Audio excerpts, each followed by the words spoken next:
participants for this session of the Startup SIG, which is focused on go-to-market. The format for this session is pretty straightforward and simple. Hari Ganapathy, the co-founder of Pick Your Trail, a very innovative travel company and more, will give us a presentation on go-to-market with examples, live examples from the story of Pick Your Trail. Thereafter, what I will do is I will ask a few questions of both him as well as Mr. Kumar Vembu, who is an advisor and mentor to the team at Pick Your Trail. And meanwhile, the audience can keep putting questions on the chat, and we will take up those audience questions as and when we are ready. So broadly, the format is as follows. Hari will take about 20 to 25 minutes to give his presentation. I will engage in a conversation for about maybe another 10 to 15 minutes. That gives us about 40, 45 minutes, and about 15 minutes for the audience to ask questions, 12 to 15 minutes, with 3 minutes to 5 minutes for Tai Chennai to do their housekeeping at the end. So with this, Hari, over to you and your presentation. I must commend Hari for one thing. Poor man has had a hairline fracture, so he is on the bed. But he is literally, his bedside manners are impeccable. And I'm sure that his presentation also will be even better. Over to you, Hari. Thanks, Chandu. Sorry, everyone. At the start, I didn't realize there were a lot more people. I only thought the 5-6 of us were there on the Zoom square, right? So I see there are about 60 of you. So really sorry for all our banter early on. Thanks, Chandu. Thanks, Akila ma'am and Priya for the opportunity. I think it's always great to be back with Tai Chennai, and this time around, we really do have a story to tell. So hopefully you guys find it useful. Feel free to drop in questions on the chat box. More than happy to chime in with our experience wherever possible. Right. I'll just start off with the PPT itself. Just one sec. You should be able to see my screen now. Is it visible? Can you see the presentation? Yeah, we can see. We can. It's Perfect. in full. Super. Yes, thank you. Okay, thanks a lot. So I think when Chandu kind of reached out to say, hey, is there something that we could do around Pick Your Trail and the entire explain the SIG series? We thought this topic would be interesting purely because if you see, the pandemic has significantly impacted the travel and tourism and hospitality space. And while what we were doing was working for the last 6 years, we had to kind of rethink and reorient a lot of aspects of the business, right? And reinvent ourselves to stay relevant and also literally survive, right? So we thought it was a great topic to kind of share our experiences from, right?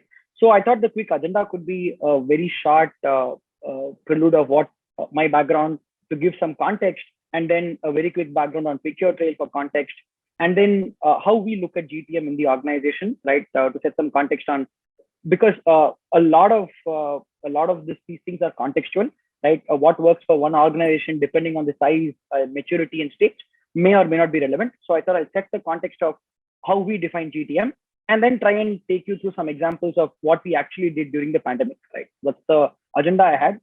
Feel free to kind of drop in questions on the chat box. We'll more than happy to pick up. And even if it is relevant to the slide, Priya, if possible, if you could just pause and let me know, we can take questions as they come, if it is okay for you. And I'll get started. Predominantly, I did my non-engineer in some sense. I did my BSc in physics in Vivekananda, post which I worked with Cognizant for a while. My family did me off saying that, you'll never get anywhere in BSc physics, but luckily Cognizant happened, right? Post which I think I got lucky on the CAT, where I literally actually lost my certificates, right, on the day of the interview, and then I had to do with Xerox copies of the certificates that I had, luckily. I think India was a game changer from an overall experience and network perspective. While I was never very studious, but I think the exposure that it gave me and the confidence it gave me was some of the biggest takeaways. Always wanted to kind of be a FMCG branding, consumer behavior is my passion in some sense. And I landed a job summers with investment banking. I think the two good things that came out of it was, one, I realized I never liked investment banking, right? That came out very clearly. Sometimes knowing what you don't like is also the best thing to happen. Second thing is I made enough cash to do my Euro trip in the second year, right? So I didn't have to depend on parents. Already I was on a loan for the course, right? So I made decent money to fund my Euro trip in the second year. I got lucky. 2009, I passed out. It was a year subprime, Lehman crashed. All the directors' merit lists in the campus were not having jobs, right? And luckily, I found a job in my area of passion, which is FMCG. I think FMCG was the best thing to happen for me from a career perspective. Understood hardcore sales. If you see Britannia, they sell Tiger biscuits, which are like $3-5 a pack, right? Extremely high volume, low gross margin businesses. And then I moved to Reckitt, where they would not sell anything less than a 30% gross margin business, right? So got exposed to both sides. And out of the blue, InMobi happened. To be honest, one of my very close friends from campus started. He joined InMobi about 2 years before, and he said it's a great company, great culture. Why don't you come and join? I had my thoughts set on FMCG. My dream was to build 1,000 crore brand, right? If you get into P&G, Unilever, you'll manage Dove, Clinic Plus, all of these, Dettol, 1,000 crore brands. That was my dream. I was heading towards that. The startup opportunity came out of nowhere, and it was individual contributor sales. But I picked up purely because I had worked with that friend in campus on multiple projects, and I respected his judgment. Kind of live together in some sense in a city, and Bangalore it was, right? I think that was after the MBA exposure. This was a turning point in some sense because I really got to enjoy startup culture. FMCG is like Britannia is like 80 years old. Reckitt is like 100 plus years old. So there are set processes. There is a clear, market share. You get to see Nielsen data. All that exists when you make decisions. In a startup, you're just making decisions like real time all the time, right? So I think there was a sea change in my exposure, and that gave me the confidence to start up. Right? In some sense, I know how many of you have seen the movie Matrix. There, in a fight sequence, Neo's hand is cut. Who's the protagonist in the movie, and then blood drips, and then the enemy says he's also human, right? So I think getting to work closely with the founders at InMobi gave me the confidence they can start up. It's not as difficult as it sounds from the outside. Pictorial happened after that, and I hope to at some point do a PhD in consumer behavior and stuff.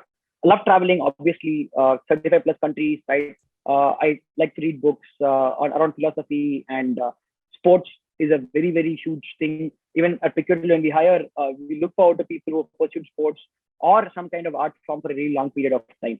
My dream trip is to do a Trans-Siberian train, which is a train journey from Russia to China, passing through Mongolia. It takes anywhere between, if you do it end to end on the train, it takes about 20 odd days, but generally it's done over a 40-day period where you stop and stop. But sometime, hopefully, I'll do it. Super. So I'll quickly jump in about Pictorial. The idea of Pictorial is pretty simple. We went on a Euro trip, me and my co-founder and the family, and we said, hey, planning international trips is a challenge. Can we make it easy, right? But at that point, what we thought was, what you do in that particular city was the most important thing, right? The activity defined your experience of the entire vacation, right? So we wanted to start an activity marketplace, something like Klook today, something like Get Your Guide today, but this was on 12-13 era, right? I think we were way ahead of the market. The timing was wrong in some sense, but we started out. We wanted to. Hari, just a request from a couple of people. They're asking you to speak a little slower. Okay. Sure. So just a request. Thanks, yeah. So starting off Pictorial, I think the idea was to see if we can build an activity marketplace, because we felt that what people did in a particular city defined their experience. Every hotel room is the same when you close your eyes, right? I mean, you sleep, it's the same, right? So we said we will try and build the experience activity marketplace. We invested, both of us founders are not tech background. So we kind of identified a tech partner, outsourced the development, did everything, and we had put in our papers and stuff. But then when we launched, right, and before we launched, when we spoke to friends, when we did surveys and all of that, everybody was like, super, I really struggled to find what I want to do in a city. I'll totally enjoy it and stuff like that. But post we launched, this is the launch website, right? Post we launched, I mean, there's nothing that happened. I mean, boom, we spent money, right? People started coming, there's traffic, but there's no real traction and revenues, right? And when we went back and spoke to customers, we realized that, people had a fatigue, right? People had spent a lot of time trying to find the best flight, trying to find the best hotel. They didn't want to spend some more time trying to find the best activity. There was one fatigue, and there was no clear hook to book, right? So with a flight, your price is a very clear hook to book. With a hotel, availability is a clear hook to book. But an activity or an experience, there's no clear hook to book. And that kind of didn't build urgency for people to book, right? So, but in this process, when we spoke to customers, we realized that putting an entire trip together was very difficult, right? This was also the boom of marketplaces. Myntra was getting there, Flipkart was getting Jabong, Shopclue, Snapdeal. 13 to 15 was the boom, right? So I mean, marketplace we thought would kind of work in some sense there. But then when customers told they want an end-to-end experience, we had to move to a fulfillment model, right? We could no more be a marketplace. And when we did the market scoping, all the big brands, Make My Trip, Yatra, Cox and Kings, Thomas Cook, all these people owned the customer journey end-to-end, the customer experience, and brand was the most important thing. So in some sense, I've always wanted to build a 1,000 crore brand, and it felt like it is coming back to building a brand. So we kind of took the plunge and said, okay, we don't know anything about the travel industry. We don't have contacts. We don't have supply. We don't have technology. The guy who kind of built this saw that it didn't work, and he kind of agreed to build a couple of more landing pages, right, for us. But we knew we had to do this, and there was passion, and that's how we started off. So today, our objective is to become the leisure brand of choice for the new age travelers, right? Using our platform, you are able to create itineraries for any place in the world in less than 2 to 3 minutes, price the itinerary real time with availability, right? And book it completely online if you choose to, right? But given the average ticket sizes are about 2.5, 3 lakhs, there is also a touch-led model where we have advisors who are trained in these particular geographies where you're going to give you advice. For example, right now, COVID has a lot of questions around what is vaccination requirements, is it safe, what is quarantine, and so on and so forth. So we kind of work with tourism boards to get our advisors up to speed on the geographies they're operating in and help travelers kind of have a hassle-free trip, right? So right from inspiration, planning, customization, and booking, and on trip, we kind of have the entire spectrum covered. So we're a full stack vacation company in some sense, right? And in the pandemic, we also have added a couple of more leisure value propositions that I will talk about, right? We bootstrapped for the first couple of years, first 5 years, in fact, and then we raised funds from Kumar, Sham, Girish, and Rajagopal, right? That's how it worked. We were doing really well. We were growing close to about 120% year on year when pandemic hit, and we had to kind of rethink the entire strategy part. So I'll pause here. If there are any questions, maybe with this part of it, I'll quickly take before we move on.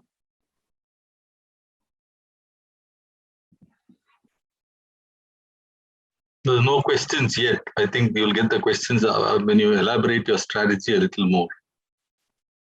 Super. Thanks, Chandu. So this is how we look at GTM, right? So what is a go-to market in our mind? It's a litmus test, right? We all have ideas. We all have built products basis of ideas, right? The go-to market is that pivotal moment in that life circle where you're able to take your idea and product or service to the market, and then the market rewards you, right? To say, hey, yes, there is a pain point. Here I am willing to pay X number of dollars or cash for this particular convenience you provide or particular pain point that you solve, right? And one of the things we always keep in mind when we are planning GTM is that generally, I mean, this is something we keep quoting internally in the organization, right? People really don't plan to fail. Nobody sets out the thing, I will fail today. Mostly it's the converse, right? People fail to plan, right?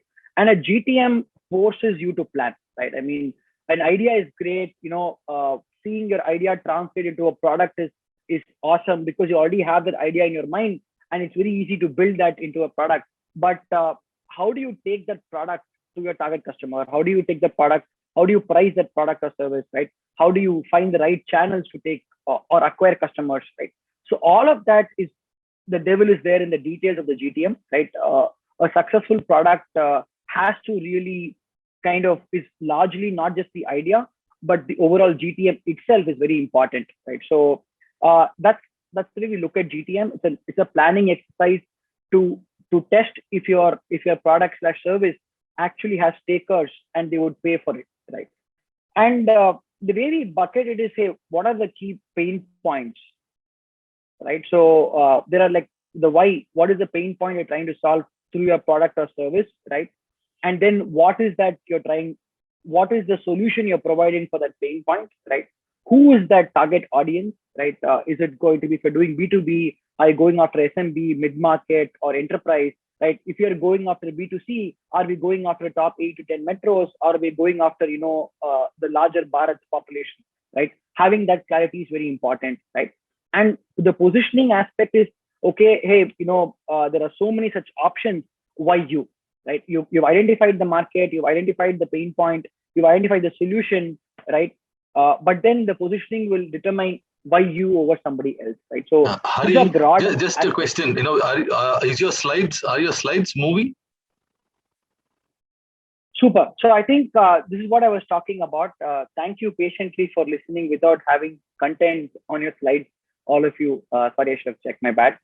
Okay, you should have. There's one question which you can probably just quickly answer. This is one gentleman, Shyam Pandule, has the question of what was your revenue when you first raised your investment? We were at about 50 crore annual run rate. Okay, that is your GMV gross type booking of thing. value. Gross booking. Yeah, gross booking value. Yeah. Okay. Because the money flows through the company. Right. So, okay, thanks. Okay. Yeah. What the request from Ishrat Akhtar is, can you just show the 5 slides before this, apart from the opening slide, that means the 4 slides, just so that they have a quick look? Yeah. Thank you. Yeah, this was about me. I think what I spoke, I've just kind of written it down. This is not shoddy. I genuinely thought I'll write it. So it's not last minute work being turned in, guys. In case you're judging me. No, I'm not. I thought it was quite cute, actually. Cute was not the word I was looking for. It's okay. Okay. So this was our first website.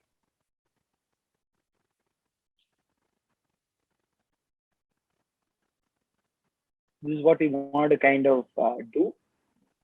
When was the last time we did something for the first time?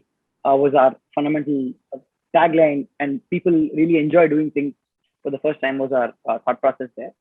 Before we moved to a leisure brand, right, where we let people create itineraries, right, one-click book, and a full-stack leisure experience is what we provide today. Right, the shift from an activity marketplace to a brand which kind of caters to the new age travelers is what has happened.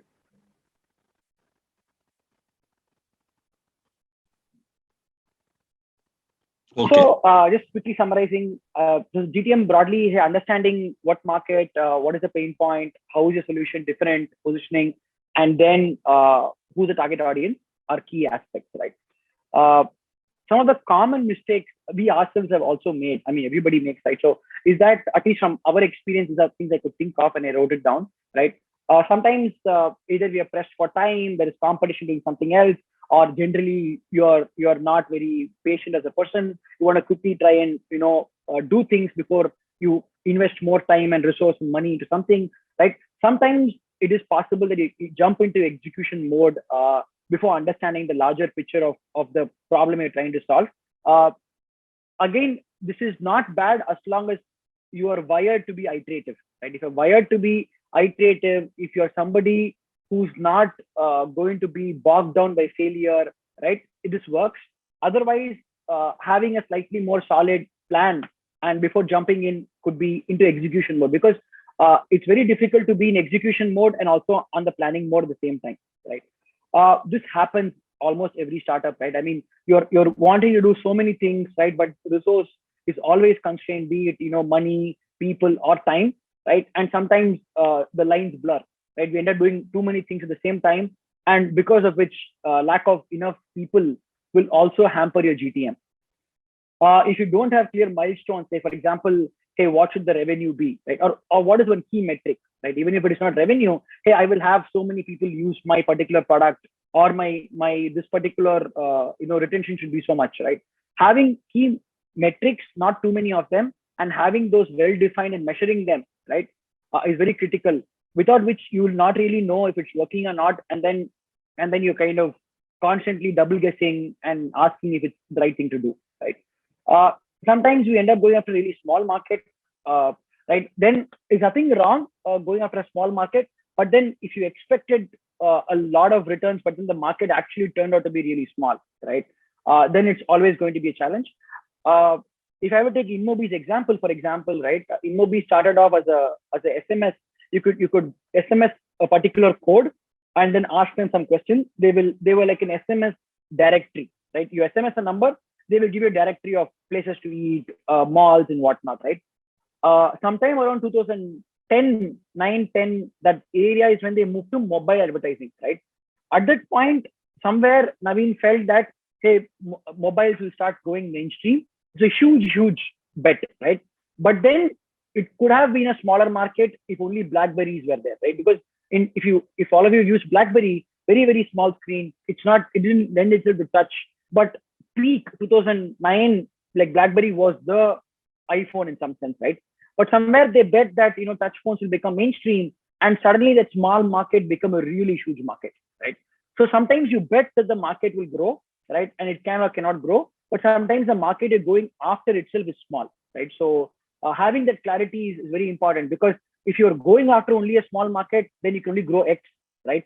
But if you took a bet that the market will grow but didn't grow, that's okay. I mean, it's a bet that we took, right? And sometimes we end up shifting goalposts, right? So we wanted to do X, suddenly something competition does something or something else happens in the market, and you shift goalposts and say, no, we will do Y, right?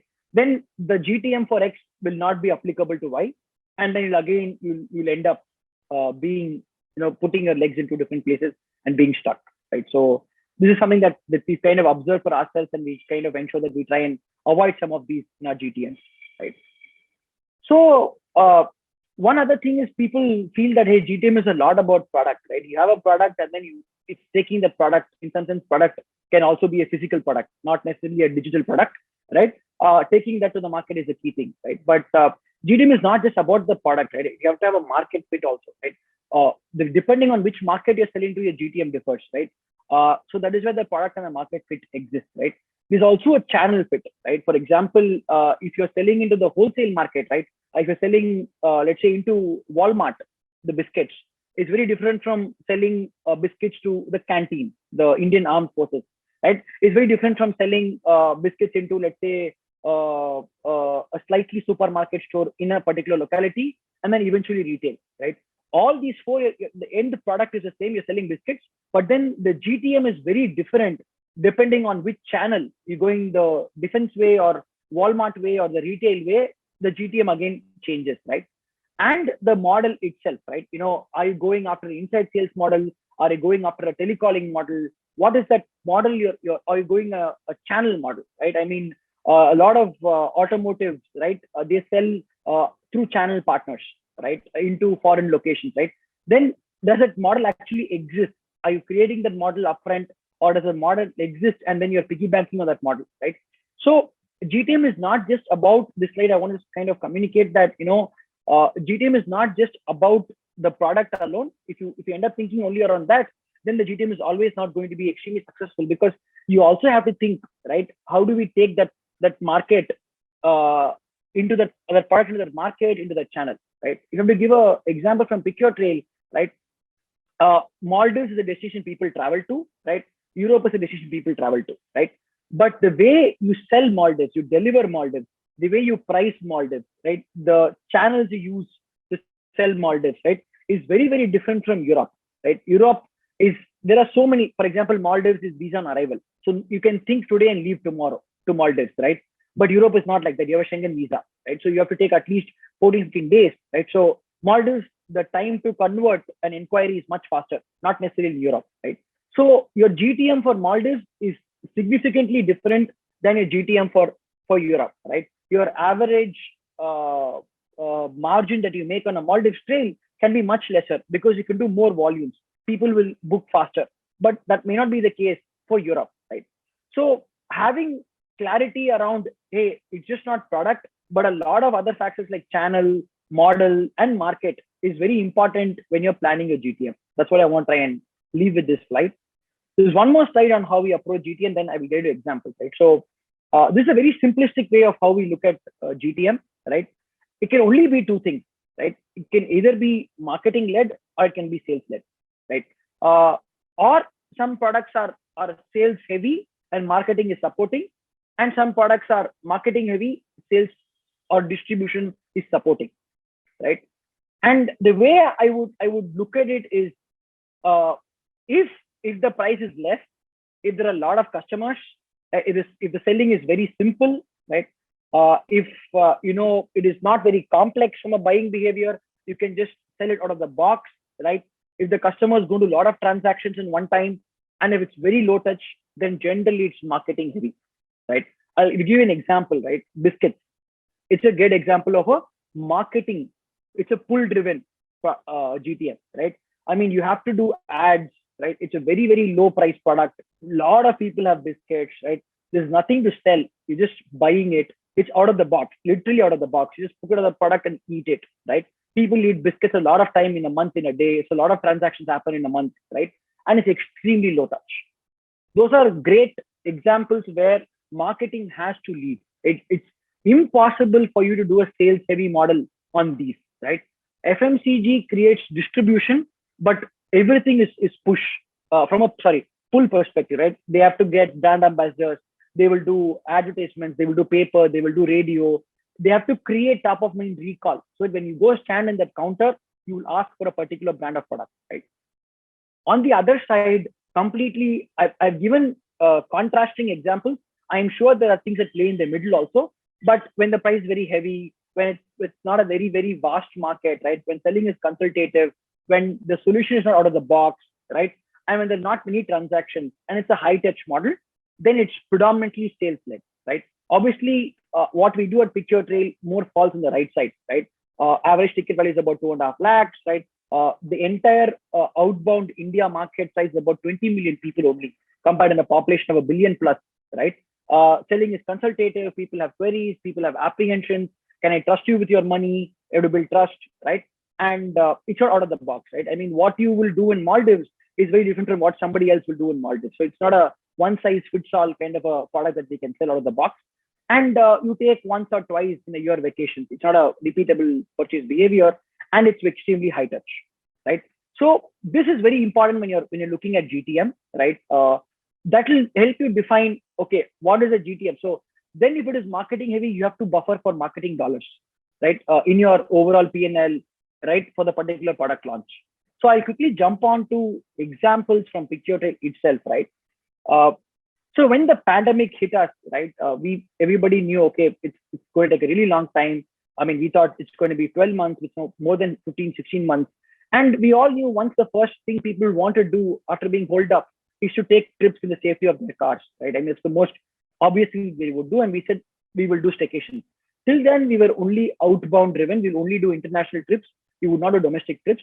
But we knew that international trips are going to take a really long time to come. And if we had to kind of be relevant and stay afloat and survive, we had to pick up staycations as a product, right? Hari, what we did, Hari. Sorry, I'm just jumping in because sometimes we have an audience with different understanding of certain words. You mentioned high touch, low touch in your previous, just before you came to this slide. There's a question from Hema Devi as to what is touch, okay? So maybe you might just want to elaborate from a marketing professional's point of view as to what is high touch and what is low touch. So high touch is basically any kind of sales process that has multiple meetings to do. You have to have multiple collaterals, right? Which you eventually have to produce to convince the customer to buy from you, right? But if you're buying a biscuit, there's nothing, right? You have top of mind recall and you just know you want, let's say, Milk Bikis or you want Good Day and just go buy it, right? So it's a very low touch experience, right? Obviously, if the counter is not right, if you know the salesperson is not good, I mean, if the aisle is not properly decorated, you will have some friction. But otherwise, it's a very simple transaction that you do, right? That is low touch. Versus buying a car, buying a vacation, where you need multiple conversations, visits, right? Which is a high touch experience. Really high touch could be, people selling pharma devices into hospitals, right? Those big ass, MRI scan machines, right? Those are extremely high touch, or aeroplane buying are the other extreme of high touch. Thanks, Hema, for the question. Thanks, Hari. So moving, Hari, if you can just finish off in the next few minutes, we are at 6:33. I'm sure the audience may have more questions. Yeah, no problem. Thanks. 5 minutes stop. 5 to 7 minutes. Yeah. So I think so. This is a product which already existed. We knew the target audience. It did not change. We were going after the same 20 million kind of Indian audience, top 2-3%, high disposable income, which means they were going into 4-5-star resorts. We knew that they wanted safety when they were coming out of the first pandemic, so they would trust the brand, they would trust the Taj and the Intercons and the Sheratons a lot more, right, than just going to a guest house, right? So we went out of the same audience, right, but we just did a product line extension, right? So we said, hey, you've gone on international trips with us. Now here's an option to consider us again. Here are staycations for you, right? So if you look at it from a GTM perspective, right, it was very different. While it was a product line extension, right, it had to be marketing led. While the product had built, we had to do a lot more ads. We had to push for a lot more self bookers. Right? We had to figure out other channels. We partnered with banks. We partnered with apps like Cred or Intermiles, where these transactions people were comfortable doing completely online on a very, very low touch model, right? So this kind of helped us scale, right? So this was one, we had existing customer, right? But we didn't have this product. We didn't have the capability where people could come and buy staycation on a click book like an Amazon or a Make My Trip model. We had to build the product line, but the customer base was the same, right? So here in this case, how the advisors or the board helped was that, I mean, there was also the time where a lot of travel brands were going online experiences, right? I mean, Make My Trip did food deliveries, for instance, right? But their advice was, hey, you are good at this particular type of audience where you deliver very strong customer experience, continue to be relevant to that audience and build products around that, right? So that's how it helped us build a staycation product, right? This is an example of how we approach GTM for this. The second was a geographic expansion, right? The two images that you see is the PicureTrail homepage for Indians on the left side and PicureTrail homepage for US folks on the right side, right? So what we said was, hey, we have a product which can fundamentally extend itself. And people in India might not be able to travel very easily because our vaccination rates will be slower and so on and so forth. But people in US would be the first ones of the country, right? So we said, can we go global, right? So what we then had to do was to actually change the fundamental product, have, product pricing in dollars, understand the consumer behavior there, right? Integrate payment gateways, right? Train our advisors for those kind of customers, and also change the product, right? So this was an existing product, which is international trips. We were catering to Indians going abroad. We just did a geographic expansion of, hey, you Americans going abroad, Dubai folks going abroad, right? So if you see the GTM, very similar, right? Price is high, market size is limited, right? Selling is consultative, it's not out of the box, right? So it's very easy. This is something we know, the bread and butter we know. We know how to generate, our CRM solution is built for this, right? We know, what is the good time to call within 13 minutes, right? Our supply was solid. It is very easy to build this business. The biggest risk continues to be understanding the customer, understanding how US folks buy, understanding how Dubai folks buy, keeping our customer acquisition costs lower, right? But from a GTM perspective, is much more easier, right, than this. Here, the GTM is a lot more difficult because this is something the organization is not used to, right? We are used to picking up the phone and speaking to somebody. In this case, we're not supposed to pick up the phone and speak because it's not a very high ticket item, right? It's like an OTA or a e-com experience, right? So this is a difference, right? I want to share two of this, right? And here we had to do things like the survey, right? Where we had to kind of, before we launched it, we floated a survey question as understanding customer behavior, understanding customer intent. We ran paid campaigns for these surveys, right? I mean, before even running paid campaigns for the product, we ran such paid campaigns to understand customer intent, right? So when you're expanding geographically, understanding consumer behavior, understanding market sizing, right? I would love to show Excels also on that because I know where Indians travel to. We have 7-8 years of experience, but we don't know, for example, where US folks travel to, which markets they travel to. So doing that spade work, estimating market size, and then finalizing which markets you want to go after. For example, 50% of US outbound is to Mexico and Canada, but we don't want to do Mexico and Canada, which means those are not relevant markets for us. We picked up the next couple of markets, right? So these were the things we had to do in this GTM. While we knew the flow and the funnel and the servicing aspects, but understanding customer, understanding market sizing, right, were the aspects that we had to do, right? In this case, Kumar, Sham, and everybody, the advice that really helped us is, look at it as a long term, right, and not necessarily react. So, for example, one of the pain points I had said people make mistakes is that you shift goalposts, right, and you don't clearly allocate resources, right.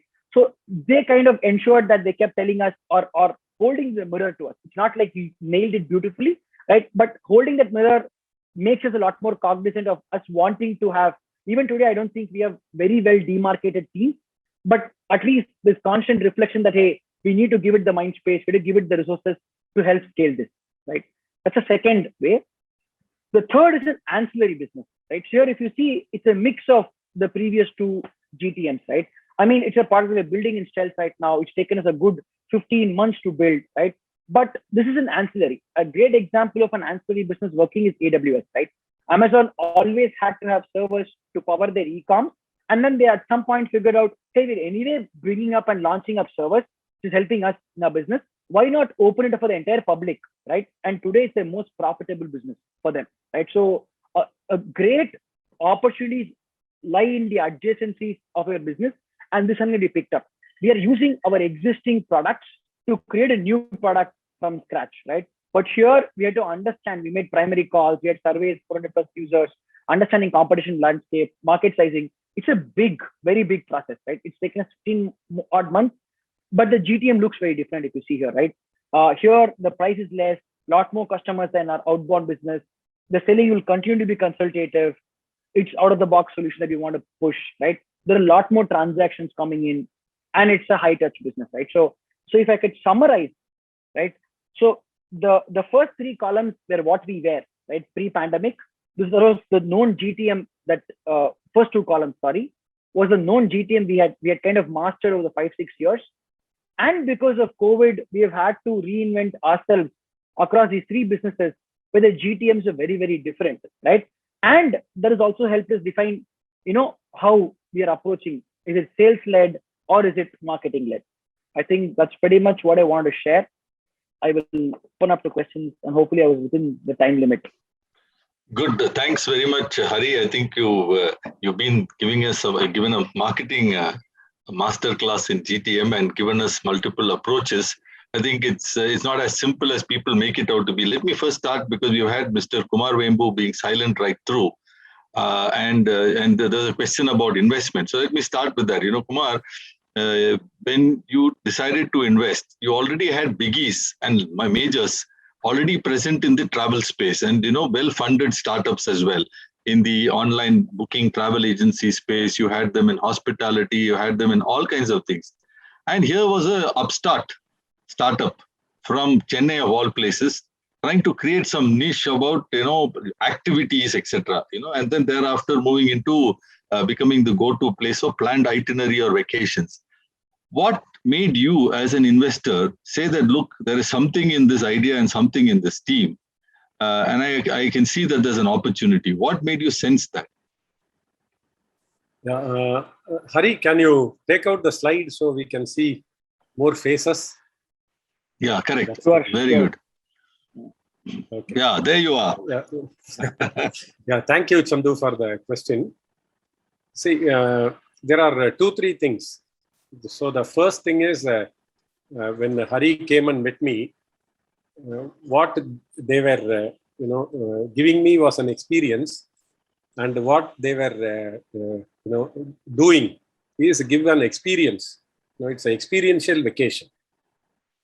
So they were not in travel, right? So it's not about just booking flights and booking hotels, but it is a complete experience. So for example, they mentioned about how they have a customer success team. So from the time you book your itinerary to the time you leave India, to the time you come back and go home, right? How there is somebody, their entire service team is available to help you 24/7. So you miss a flight, you miss a train, or somebody falls sick, or any rerouting or replanning, anything to be done. So that means when people travel abroad, most of the time they will have anxiety, especially when they don't know the foreign language, or language issues and other things. So now they have a channel in which they are continuously connected. So it becomes a highly experiential thing, right? You plan your vacation completely, right? And they also had this themed vacations. So whether you are traveling with family, or whether you are traveling for honeymoon, or whether you are traveling with friends, so and how you can plan your vacation that suits your taste. So there is a very high degree of personalization in the planning process. So you are planning your vacation rather than taking a packaged tour. So when we look at the other competition that is there, they were offering packaged tour. So the itinerary is fixed. What you will do is fixed. You just hop on and you just do what they ask you to do at the time. Here you are personalizing the whole experience. So that is one thing I sort of loved, because the digital era is all about personalization, and here the entire experience is highly personalized. And second thing is, sorry, okay, go ahead. Sorry. Yeah, and second thing is, Hari and Srinath as founders, right? So any question and every question about their business, even till today, right, the answers are on their fingertips. Right? It's basically they have their, what is the responsibility of Hari and what is the responsibility of Srinath very clearly defined, and each one is the master of what they do. Right, and that means the kind of clarity they have and the kind of mastery and the passion they have for travel, that was great. In fact, Hari came to meet me and he presented, and we called back and said we are interested in investing. So after that only he said, give me some time, because I've never thought about investment. So that's how our investment happened. Did you kind of, like taking off from a question from one of our viewers / listeners from Prabhuram, did you yourself take a trip on PYT before you decided to invest, and how was the experience, and what made you say, wow, okay, Hari and Srinath are really walking the talk? No, actually, the moment my meeting. I will take the question. Okay, take it. Telling Kumar, please take. He's like, no.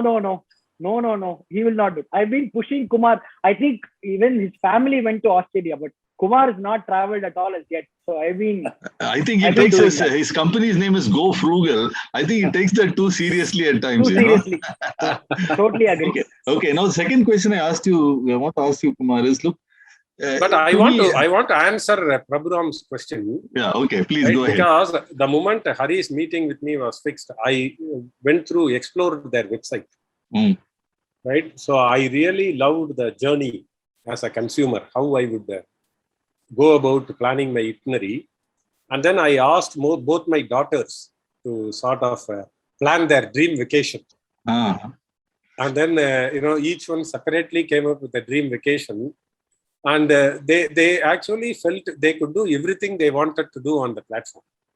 Wow, okay. In terms of planning their vacation. And that is enough of a validation. So I told them, when you earn money, you take me to your dream vacation. Right now, I'll put the money as an investment. Okay. Now, the second question I had as a follow-through for you is that did it not seem like too small a niche? It's only the people who were quite moneyed. And plus, the fact that fellows were maybe take a vacation a year or maybe twice a year, not repeatable, as Hari said. Did you feel that was there a possibility of scale? What made you think that this is a scalable, fundable business, Yeah, see, the first thing is, when we met Hari, he has already spent 4 years in business. It was bootstrapped. Like he mentioned, he has profitably grown the business to about a 50 crore run rate per annum. So that was a credible achievement, and with zero marketing dollars. So typically, when you talk about travel and competition, they have a significant part of their gross margin going into marketing, and most of the time, the marketing expenses are not paid for by their sales, and it comes from the investment. But in Pick Your Trail case, they have done zero marketing. And they have built a brand, completely sales-led based on customer experiences and their references and goodwill. So that was a very strong point that made me act. And coming to your question of this niche, right? So I always believe, if you want to build a great brand, right, you have to start small, starting in a niche and slowly getting into the adjacent areas, where, you build a brand based on the fundamentals of goodwill of the customer, works out rather than, spending marketing money and spending a lot of money on customer acquisition costs. and burning a lot of money. Okay. So to me, Hari wanted to build a global B2C brand, but he wants to build it in a based on the on the foundation of goodwill from his customers. Okay. There are a couple of questions for Hari, but I just want to continue with you for one more question. You invested your money along with Shyam and Girish and all in February 2019. Almost a year later, whackety whack, this COVID-19 pandemic comes. Okay. How did you as investors, who just put in your money barely a year ago, first react? And how did you as a team of investors help Hari and Srinath in reorienting themselves through this very challenging time? Yeah, actually, see, one thing is the pandemic definitely, impacted the business very heavily. So that we know on day one, right? So there is going to be a very tough couple of years that was known. So in fact, when we met, I was the most pessimistic about how long it will take for the market to recover, right? Because I wanted the worst case scenario, planning to be done for the worst case scenario, so that when we digest all the bad news in one shot, right, any small positive news will be a motivation for us and it will energize us rather than taking bad news in installments. So that was the approach I was driving at, and we were always pushing for let us plan for the absolute worst case scenario. And let us plan our survival for that absolute worst case scenario, because there is technology, there is customer goodwill, and if we use this time wisely, we are only going to get better at the end of this phase. So in that sense, while we were, disappointed and probably Hari and Srinath were a little bit demoralized also because the momentum they had built in the business was coming down crashing. Right, we in the first couple of meetings in March 2020 and early 2020, April early 2020, we only took planned for the absolute worst and what we have to do if we have to survive. Great. I so think we were very confident about the future of the company. Okay, because I think now there are green shoots of recovery, and I think there are new product extensions that Hari has come up with. Now, Hari, coming to you, there are quick questions from the audience. I just want you to answer them pointedly. One is how did you decide app versus website, and when did you, at which point did you go to app? That's one quick question you may want to answer. You are on mute, I think. Sorry. So there was a phase during 2000, I think I remember 18, 17-ish, where every B2C company is going app only, right? There's a lot of pressure, but we decided that, hey, vacation is an experience, planning a vacation, right? If you're going to some place, you want to see images, you want to see photos, right? And that's why desktop lends itself. So we were desktop focused till that time, right? But this year we're calling it the year of the app. What has changed for us this year from then is internet speeds have become a lot more. People are used to this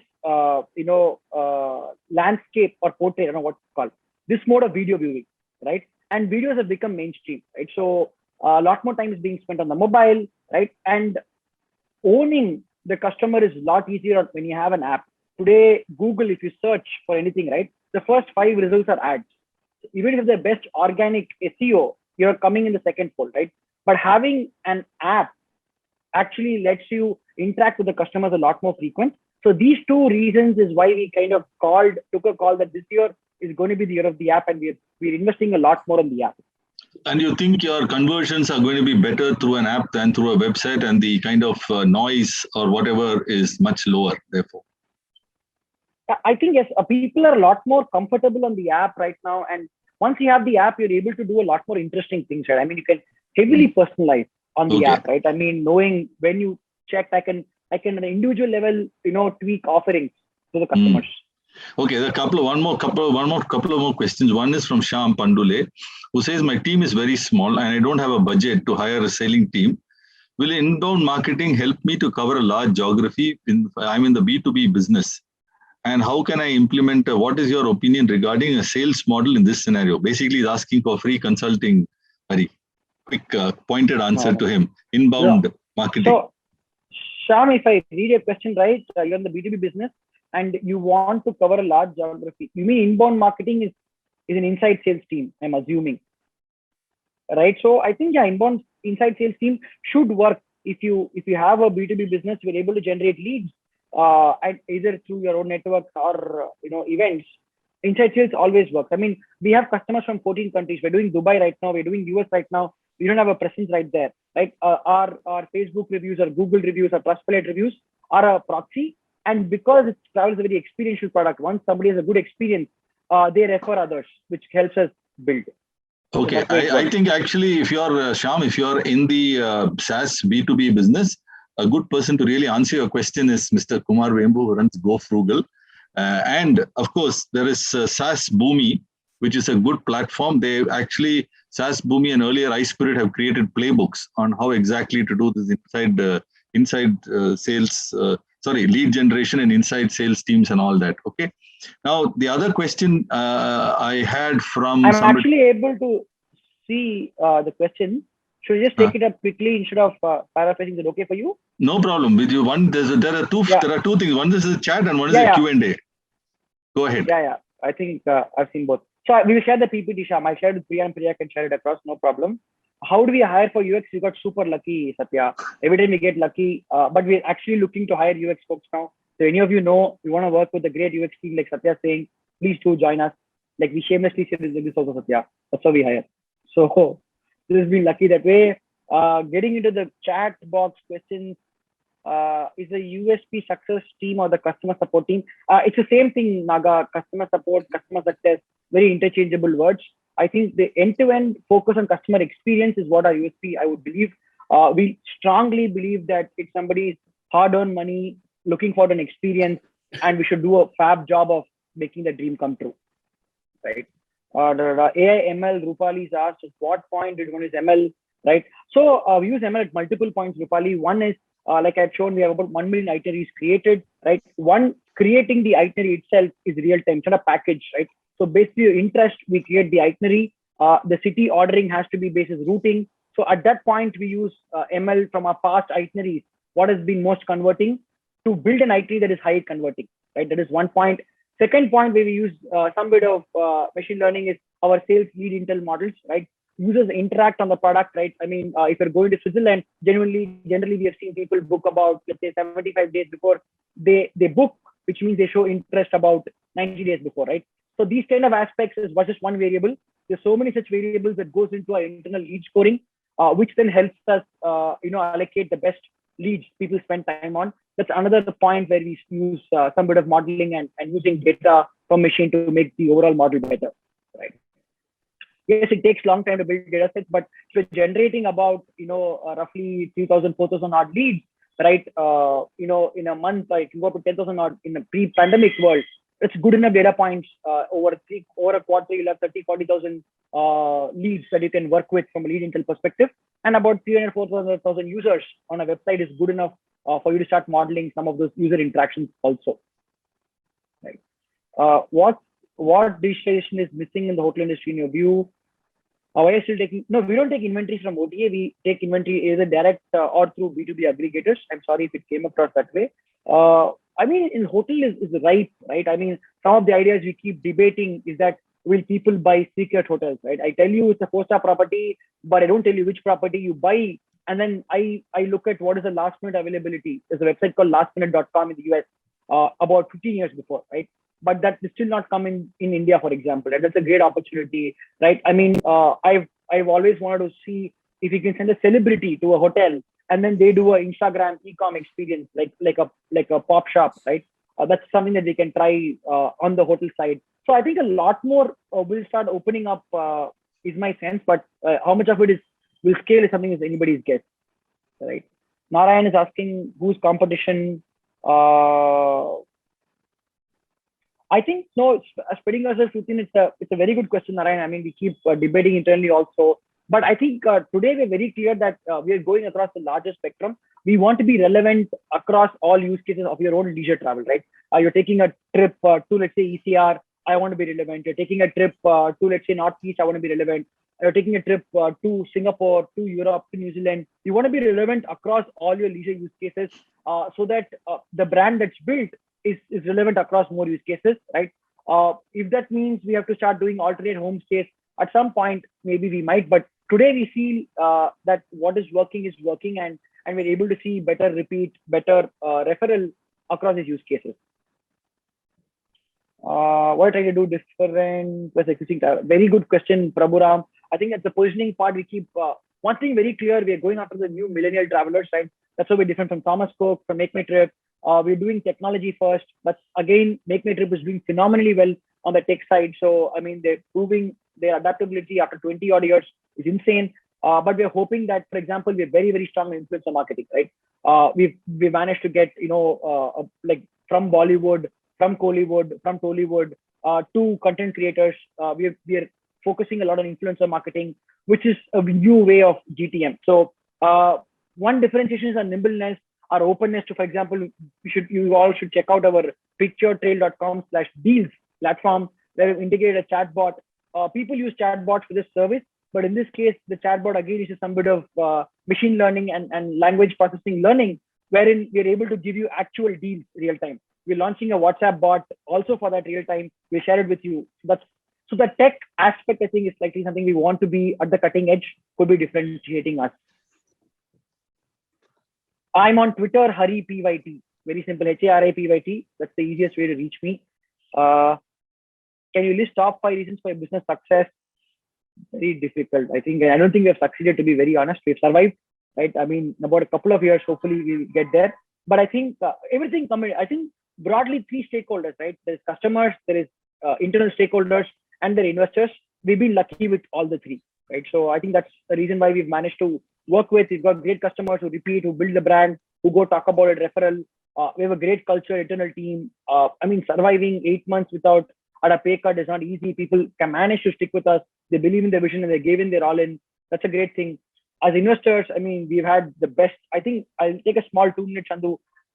When we went in March, right, I remember that very vivid, same room where we had that first meeting with Kumar to raise money.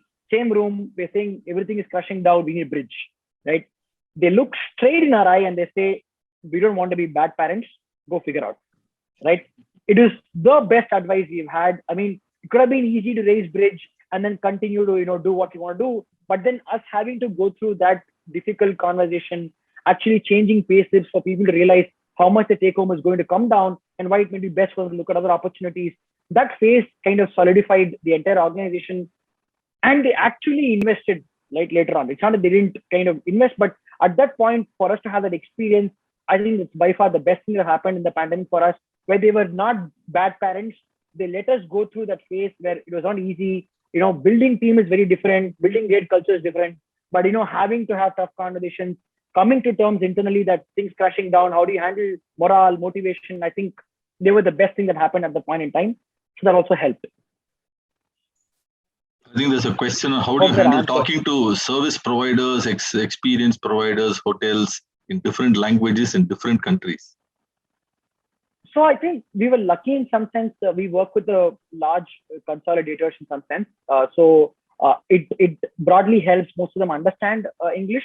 But yes, in markets like Japan, markets like South America, markets like Mexico, or sometimes even Africa, Maldives, for instance, also, right? While they speak English, they're very slow to respond, right? So it's not easy, but the good thing is it's a very easy market. You go attend an event, B2B event, you end up talking to almost every supplier, and then it's a function of, we have a supplier checklist, a quality checklist that we do, and people who kind of get through. And the good thing is, it's like any B, right? If you pay well in B2B, if your payments are on time, you also get good customers, right? So those kind of things help. Referral helps even there for us, the B2B side also.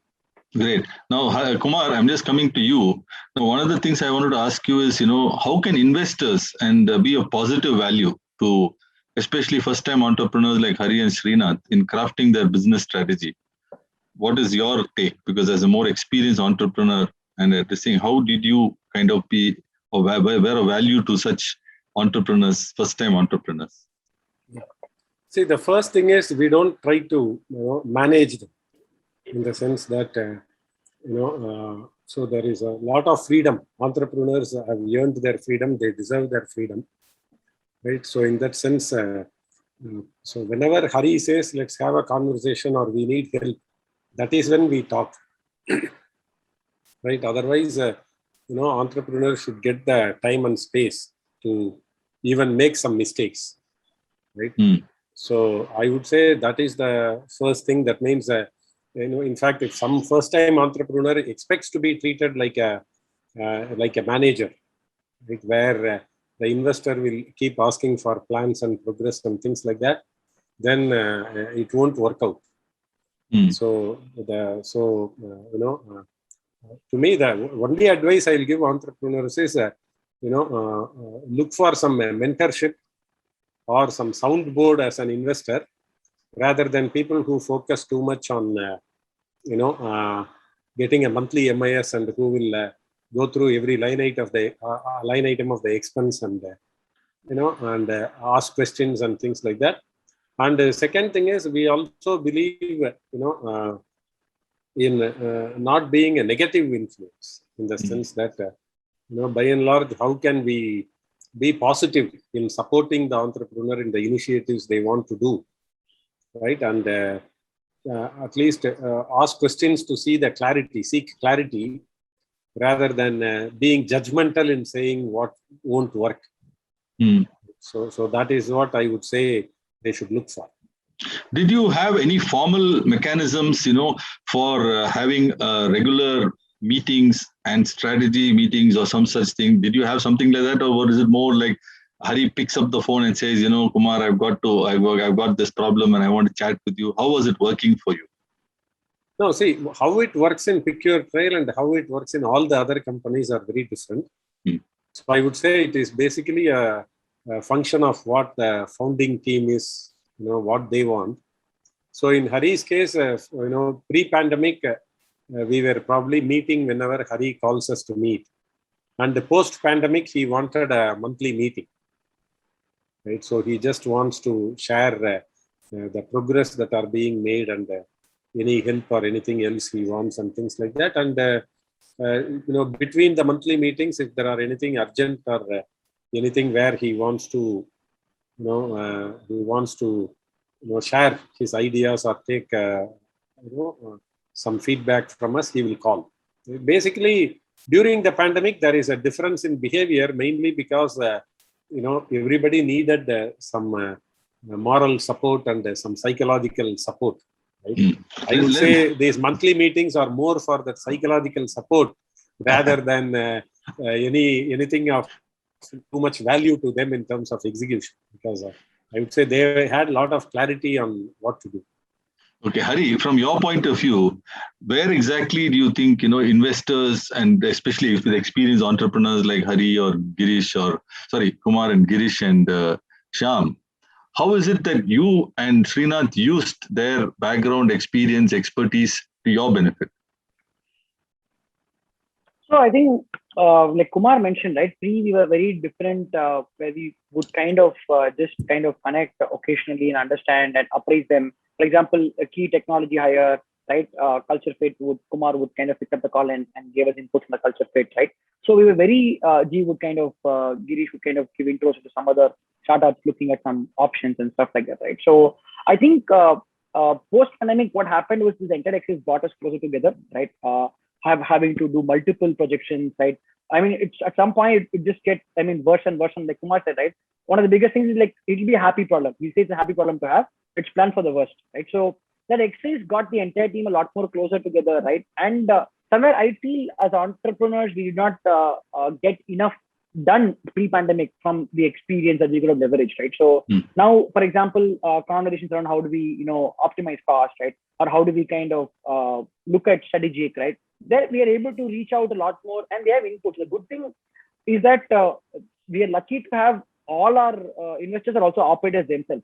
Kumar still running GrowFrugal, Shyam still running iThought, Girish still running Freshdesk, right? So they understand like simple things, even rent negotiations, right? We were all going through negotiations at the same time, right? During the pandemic. So it's not like they're not able to understand your pain, right? So that way it's very useful and that brought us closer together. And now it's a lot more frequent, like Kumar said, where we are able to bounce off, are we doing the right thing? And like simple things like setting up in Coimbatore, setting up in Madurai, right? Kumar felt that he could also look at setting up in, let's say, somewhere in Pune or outside of Pune, right? So figuring out those kind of conditions has become a lot more, and we're able to derive a lot more experience of this and use it to our advantage right now, is what I would say. So instead of just communicating with customers like you used to, you found that communicating with investors helped you through the pandemic. Great. Yeah, now we totally. have a question from Mr. Jawahar Avicii, who had raised his hand earlier. How do you address the travel dreams of Indian middle-class families who cannot afford lakhs of rupees at one go for a travel trip?